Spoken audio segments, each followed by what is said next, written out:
Hey guys, I'm JC and today we're playing Ratadrabik of Urborg. This deck aims to play lots of legendary creatures, sack and reanimate them, and then make a large token army to overwhelm its opponents. If you end up enjoying the deck, make sure to stop by the channel where we have a deck tech as well as other gameplay videos showing how the deck was built as well as how it plays out. In addition, we also have a Discord group with the channel dedicated specifically to Ratadrabik, so if you'd like to discuss the deck further, make sure to check out the link in the description below. Let's show our opponents that you can knock us down, but we'll keep getting back up with Ratadrabik of Urborg.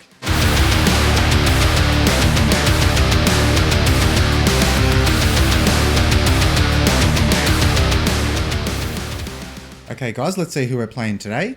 We have Otharri, Sun's Glory, we have Sisay, Weatherlight Captain, and we have Karador, Ghost Chieftain. Okay, let's take a look at our opening hand. We do have quite a few lands, and then we have some reanimation as well as our... It's not a great hand. Look, I think we have a chance we can mulligan and find something better, so let's do that. Alright, this second hand looks a lot better. We have two pieces of ramp, we have card draw, Gift of Immortality, very, very powerful, depending on what we actually get into, and we also have more card draw and Gix, so I think we can keep this. Sisay starts the game by playing a tap land for turn, and then they pass the turn. Karador plays a shock land for turn, but they have it come into play tapped, and then they pass the turn to us. And we draw a Blade of Selves. Alright, well let's just start by playing our Swamp for turn, and that's going to be it for us. Otharri plays a land, and that's going to be it for them. Sisay plays a fetch land, they crack it right away, they find themselves a Triumph that comes into play tapped, and that is going to be it for their turn. Karador plays a land, but then they pass the turn. We draw an Urborg, well we'll start by playing Urborg, and now we'll cast our Marble Diamond. And from here we'll just ship the turn over. Otharri plays a land, and then they cast a Boros Signet. And that's going to be it for them. Sisay plays a land, and then they cast a Crucible of Worlds. You may play lands from your graveyard. And then they pass the turn. Karador plays a fetch land, and then they cast a Necropotence. Skip your draw step, whenever you discard a card, exile that card from your graveyard, and pay 1 life, exile the top card of your library face down, put that card into your hand at the beginning of the next end step. Now they begin activating Necropotence, but it looks like they only activated it once, and on their end step Necropotence triggers. Put that card into their hand, and that is going to be it for their turn. We draw an Animate Dead. Okay, so let's start by playing our Silent Clearing. So I think this turn what we'll actually do is we'll cast our Commander because I'd really like to set up our Gix to be able to draw some cards, especially while the board is relatively empty. We should be lucky enough that one player probably isn't going to be able to block, and if we can get to a point where we draw enough cards, hopefully something pretty big, we'll actually be able to discard it at end of turn and then use our Animate Dead to bring it back. So with that, I think we'll just pass the turn. Otharri plays a land. Next they cast an Arcane Signet, and then they cast an Impact Tremors. Whenever a creature ETBs under your control, Impact Tremors deals 1 damage to each opponent. And after that they pass the turn. Sisay plays a land. Now they cast a Sorin, Lord of Innistrad. +1, make a 1/1 black vampire creature token with lifelink. -2, you get an emblem with creatures you control get +1/+0, and -6, destroy up to 3 target creatures and or planeswalkers. Return each card put into a graveyard this way to the battlefield under your control. Now they uptick Sorin, making the 1/1 vampire. And that is going to be it for them. Karador plays a land, a Phyrexian Tower, which they can use to sack a creature to add 2 black mana. Now they cast Pitiless Plunderer. Whenever another creature you control dies, create a treasure token. Next they activate Necropotence. They do it again. Now they move to their end step, Necropotence triggers, and they'll put 2 cards into their hand. And that is going to be it for their turn. And we draw an Ancient Tomb, actually a very good land to draw here. That actually now puts us online to do something pretty fun. I think we're actually going to move away from our plan of using Gix, and we're actually going to attach Blade of Selves to Ratadrabik. Start to put a little bit of a clock on our opponents, so let's start by playing our Ancient Tomb. Let's use that to cast our Blade of Selves. Now let's equip our Blade of Selves to our commander. Now we'll move to combat. We'll send Ratadrabik towards Sorin. That's going to trigger Myriad. We'll choose to keep our commander. That's going to put 4 Ratadrabik triggers on the stack. So now we have 5 Ratadrabiks on the board. Our opponent blocks our commander with their vampire token. The vampire goes down. So from here, I think we can just pass the turn. And it's going to be a little harder for our opponents to answer what we're doing here because a generic board wipe won't do it. So they're going to really have to get rid of Ratadrabik first and then wipe the board. Now we move to Otharri's turn. They play a land for turn. Now they cast their commander, Otharri, Sun's Glory. Flying Lifelink Haste. When it attacks, you get an experience counter. Then create a 2/2 red rebel creature token that's tapped and attacking for each experience counter you have. And for 4 mana and tap an untapped rebel you control, return Otharri from your graveyard to the battlefield tapped. Now when that ETBs, that triggers Impact Tremors, so each opponent's going to lose a life. Now they move to combat. I know who they're probably coming at here, and they come towards us. That triggers their commander. They'll get an experience counter and make a rebel. That rebel triggers Impact Tremors. So we'll each lose a life again. And the rebels go in towards Karador, which they'll be able to block with pretty easily with their Pitiless Plunderer. We, however, won't be able to block here, so we'll have to take the damage. And that is going to be it for their turn. Sisay plays a fetch land from their graveyard. Then they crack it. They just put a Triumph into play tapped. Next, they uptick their Sorin once again, making a Vampire. And now they cast their commander, Sisay Weatherlight Captain. It gets +1/+1 for each color among other legendary permanents you control. And for Urborg, search your library for a legendary permanent card with mana value less than Sisay's power, put that card onto the battlefield, and then shuffle. So Sisay is currently a 4/4. And then they pass the turn. Karador starts by casting a Shadowborn Apostle. A deck can have any number of cards named Shadowborn Apostle, and for 1 black, sacrifice 6 creatures named Shadowborn Apostle. Search your library for a demon creature card, put it onto the battlefield, then shuffle. So it looks like we have a Karador deck built around Shadowborn Apostles. Next, they use their Phyrexian Tower to actually sacrifice the Shadowborn Apostle, which triggers their Pitiless Plunderer. So they'll make a treasure token, and they also float 2 black mana. And now they cast a Midnight Reaper. Whenever a non-token creature you control dies, Midnight Reaper deals 1 damage to you and you draw a card. Next, they activate Necropotence. They do it again. And now they move to their end step, Necropotence triggers, and they put both of those cards into their hand. And that is going to be it for their turn. Alright, well, Ratadrabik survived with the blade still attached, which is really good news for us. And we draw an Ornithopter of Paradise. Okay, well, let's see if we can start getting our opponents to hit each other. Let's tempt them with a little bit of card draw. So we'll start by playing Gix. Now we'll move to combat. We're going to try to tempt the Sisay player here to actually block with their commander, killing our Ratadrabik, which is going to be really bad news for them. So we'll swing it at their Planeswalker. And then we'll swing both our token Ratadrabiks at the Otharri player, so we can draw some cards. And luckily, all our Ratters do have Vigilance. Now attacking does trigger Myriad. Once again, we'll choose to keep our commander. That puts many more Ratadrabik triggers on the stack. And the Sisay player does actually block our commander. So either they have an answer in their hand or they haven't seen that line. So we'll return our commander to the command zone. And now we have a lot of Ratadrabik triggers on the stack. We'll pay 2 life to draw a card. The first one we draw is a land. And the second, another land. Now in our second main phase, we'll play our Vault of Champions. And then we'll follow that up with our Yawgmoth. Because in case the board does get wiped, at least we'll be able to sack a lot of these creatures and draw a lot of cards and even take out some of our opponent's creatures as well. And that is going to be it for our turn. Otharri plays a land. Next they cast a Sword of Feast and Famine. Equipped creature gets +2/+2 and has protection from black and from green. And whenever a equipped creature deals combat damage to a player, that player discards a card and you untap all lands you control. Now they move to equip their Sword of Feast and Famine to their commander. And then they cast an Idol of Oblivion. Tap, draw a card, activate only if you created a token this turn, and for 8 mana tap and sack it, create a 10/10 colorless Eldrazi creature token. Now they move to combat. Otharri does come towards us, which is a little surprising. I thought they may have wanted the card draw, seeing as they're so low with cards in hand. Now that does trigger their commander. So they'll make 2 tapped Rebel tokens. That triggers Impact Tremors twice. So each opponent's going to take 2 damage. And it looks like both of the Rebel tokens are coming towards us as well. In response, they also activate their Idol of Oblivion to draw a card. We won't be able to block their commander, but we can block the Rebel token, so we'll use Gix for one of them, and we'll use Yawgmoth for the other. Damage goes through, that knocks us down to 22. That also triggers the Sword of Feast and Famine, so they'll be able to untap all their lands, and we have to discard a card. And I'm just going to get rid of our Ornithopter of Paradise. Damage goes through, we kill the tokens.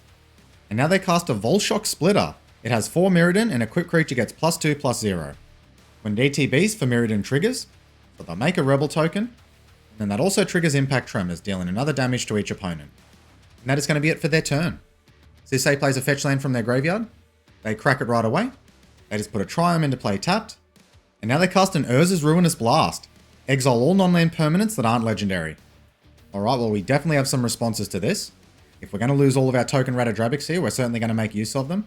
Let's start by activating Yawgmoth, and we're actually going to target Sisay. We draw a Jia How Done. And we'll do the same until we kill her. Sisay goes down. We also draw a Douthie Voidwalker, a land, and a Scholar of New Horizons. We do also have to be careful here because we are on 17 life, so we can't go too crazy with this. We'll just take out the big targets. The next one will be the Pitiless Plunderer.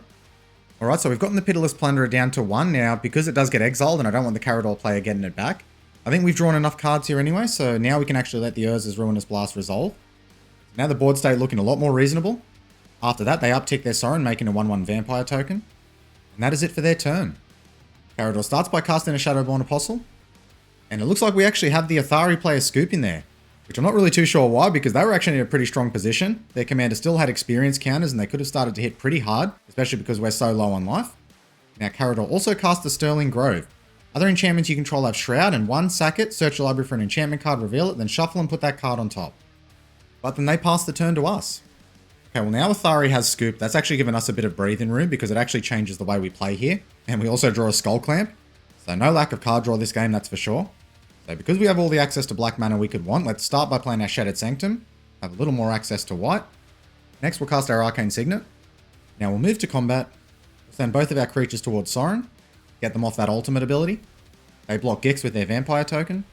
The Vampire goes down, and Sorin goes down to 4 loyalty. Now in our second main phase, we'll try to gain a little life back using Tymna.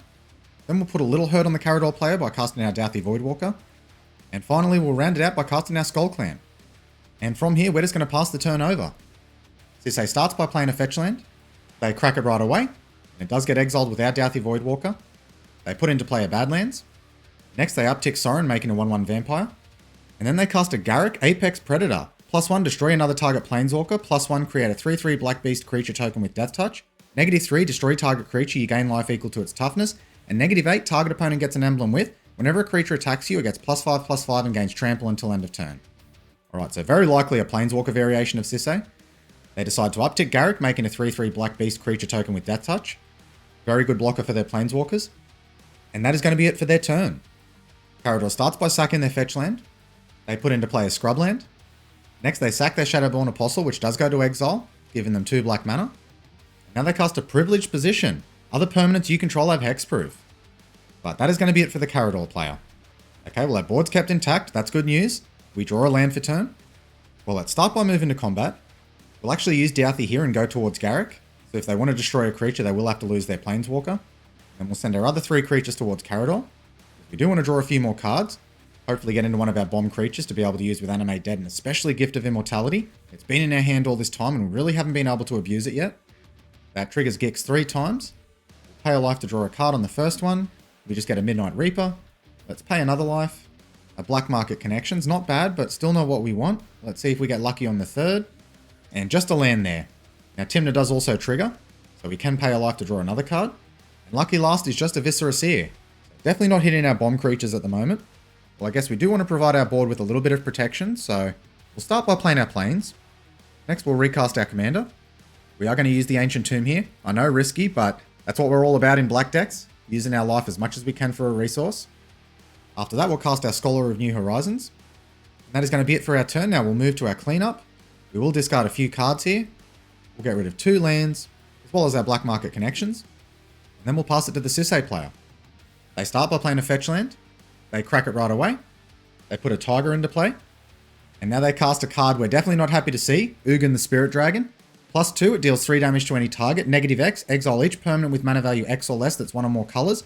And -10, you gain 7 life, draw 7 cards, and put up to 7 permanent cards from your hand onto the battlefield. Next, they downtick Sorin, giving themselves the emblem with creatures you control get +1/+0. Now they move to combat. The Beast token goes towards us, and the Vampire towards Karador. Well, we're definitely blocking with our Scholar here. Then in response, we're going to actually activate Yawgmoth, sacrificing the Scholar. We'll just target the Vampire token with it, even though it's not really going to matter. And we draw ourselves a Teysa Karlov. That finishes up combat. Now they downtick Ugin, exiling each permanent with mana value 5 or less. Alright, well we'll definitely have to respond to this. We'll just target the Beast token here, but we're going to sacrifice our Douthie Voidwalker to start off with. And we draw ourselves an Owl the Dawn Sky. So finally seeing our bombs, maybe just a turn too late. Now we'll sacrifice Tymna. That'll trigger our commander as well to make a token copy. And we get ourselves a Kakusho the Evening Star. Well, that is the draw we definitely want to see. And finally, we're actually going to finish up by sacrificing our commander. We're going to put it into the graveyard here, because we have an Animate Dead in hand. Put Rata in the graveyard. Now Ugin's ability can resolve. Next, Sisay upticks Garruk, making a 3/3 beast. And that is going to be it for their turn. Karador starts their turn by casting a Bloom Tender. Tap, for each color among permanents you control, add 1 mana of that color. Next, they cast a Skull Clamp of their own. We might actually see them clamp their Bloom Tender here if they don't have some good cards in hand, because they have been missing land drops, unfortunately. Been a pretty tough game for Karador this game, that's for sure. And yep, that's exactly what they do. Desperate times call for desperate measures. But importantly, they are tapped out now, which opens up our turn, hopefully, to be able to do some stuff that's going to get us back into this game, especially against what the Sisay player is doing at the moment. And that is going to be it for their turn. We draw a Gonti, Lord of Luxury. That would actually be a quite fun one to play against the Sisay player, start using some of their Planeswalkers against them. But we are on very low life here, and we have to change that pretty quickly. So let's start by tapping our Ancient Tomb, and yes, we are going to take 2 damage. Then we're going to cast our Animate Dead, and we are going to target Ratadrabik. Next, we're going to cast our Viscera Seer. Then we'll play our land for turn. And now let's cast Kokusho. Finally, we'll finish up by equipping our Skull Clamp to our Kokusho. Now, guys, let's gain some life back. Let's use Viscera Seer. We'll sacrifice Kokusho. That's going to trigger Skull Clamp, Ratadrabik, and Kokusho. We'll also scry one with Viscera Seer. So we'll start by drawing 2 cards. We just get a land and a mana rock. We'll make a token copy of Kokusho thanks to our commander. Now, original Kokusho does trigger. That takes us back up to 12. And now we'll scry one. It looks like we just have a land on top, which we definitely don't want. So let's put that on the bottom of our library. And from here, we'll pass the turn. Now, we do have 9 cards in hand, so we will have to discard 2 here. Seeing as I don't think our mana rocks are doing a lot for us at the moment, I think I'll actually discard those. So we'll discard Mind Stone as well as Charcoal Diamond. Then we'll go to the Sisay player's turn. They start by playing a tap land for turn. And now they cast a Maelstrom Wanderer. Creatures you control have haste and Cascade. One of my favorite commanders I actually play on the channel here myself. Alright, let's see what they hit. Hopefully not too many nasty Planeswalkers. Okay, well the first one is pretty good. Elspeth's Sun Champion. +1, create 3/1/1 White Soldier creature tokens. -3, destroy all creatures with power 4 or greater. And -7, you get an emblem with creatures you control get +2/+2 and have flying. And their second cascade is Events of the Sojourner. +2, exile target permanent you own, return it to the battlefield under your control at the beginning of the next end step. -1, creatures can't be blocked this turn. And -8, you get an emblem with, whenever you cast a spell, exile target permanent. Now Wanderer itself will resolve. Next they uptick Elspeth, making 3/1/1 White Soldier creature tokens. Next they use Garruk to make another 3/3 beast. Then they use Venser so creatures can't be blocked this turn. Which means we're in a little bit of trouble here because 8, 12, 14, 16, 18. So actually, even with Kokusho, I think we're actually dead here if I did the math right. Now they do move to combat. Yep, and I think they realized that as well. They're coming at us with everything. Now in response, we will sacrifice our Kokusho anyway. So each opponent's going to lose 5. We'll gain 10 life and we'll also scry 1. Even though unfortunately it's not going to matter at the moment. This ended up being a very close game for us. The Sisay player just got into exactly what they needed there. Especially with the unblockable. And we had a Necromancy on top. Okay, well with Owl and Taser, would have been a really great turn if we would have got there. But that is the way it goes sometimes. So we'll keep that on top. We take the damage. And that is us out of the game, guys. Next, Sisay upticks Ugin, doing 3 damage directly to Karador. And unfortunately, with us out of the game now, I think the Karador player is in a pretty tough position here. I just don't think they can come back from all the value that Sisay's accrued. But that is going to be it for their turn. Karador might wait to see what they draw here, and then we'll see if they concede or not. But I wouldn't blame them if they did. And they do actually start by casting a Shadowborn Apostle. Next, they cast a Diabolic Intent, sacrificing their Shadowborn Apostle. As an additional cost to cast this spell, sack a creature. Search your library for a card, put that card into your hand, then shuffle. Okay, a tutor effect is good, especially in this type of situation, but I'm not sure what they could get at the moment that's going to save them. And it looks like they actually found themselves a Spore Frog, which they play. Sack it, prevent all combat damage that would be dealt this turn. It's a temporary answer, but it's not the answer they really need. Sisay is just way too far ahead here. But now we move to the Sisay player's turn.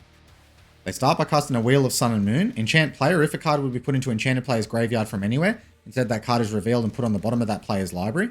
And they are targeting themselves. Now they move to combat. They swing in with everything to force the Karador player to use the Spore Frog. Karador sacks the Spore Frog in response, Fog in combat. In their second main phase, they uptick Ugin, doing 3 damage to Karador's face. And that is going to be it for the Sisay player. Karador starts by casting a Shadowborn Apostle. Next they move to equip their Skull Clamp to their Shadowborn Apostle. Apostle goes down, so they draw 2 cards. Then they cast another Shadowborn Apostle.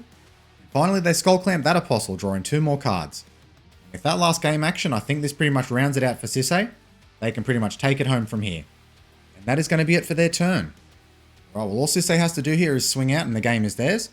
And that's exactly what they do. They move straight to combat. They swing out with everything. And Karador goes down. Alright guys, well that is the game done. Let's go to the review and discuss what happened. So this game we had a really strong start and it almost seemed like we were going to get the job done with just Ratadrabik and Blade of Cells. Unfortunately, we got hit with mass exile removal, the bane of every graveyard player's existence, and though we did draw a lot of cards with Yawgmoth, we just didn't draw into anything good. Now just as we were starting to rebuild and develop a strong board state, Ugin came down and hit us with another mass exile effect. Although we were given a taste of hope once Kokusho hit the battlefield, unfortunately the Sisay player was able to chain into enough creatures with haste to take us out of the game. Now I do want to point out one potential play we could have made on turn 7 but didn't. If you remember on turn 7, we just finished attacking and drawing cards thanks to Gix and Tymna.